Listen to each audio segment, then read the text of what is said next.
Hello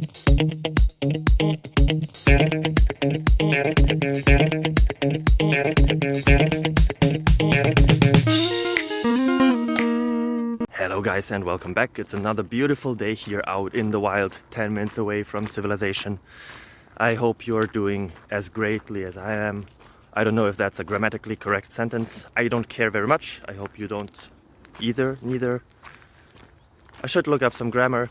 For now, you can look up another question. It's technical nature as always, and I hope it helps you.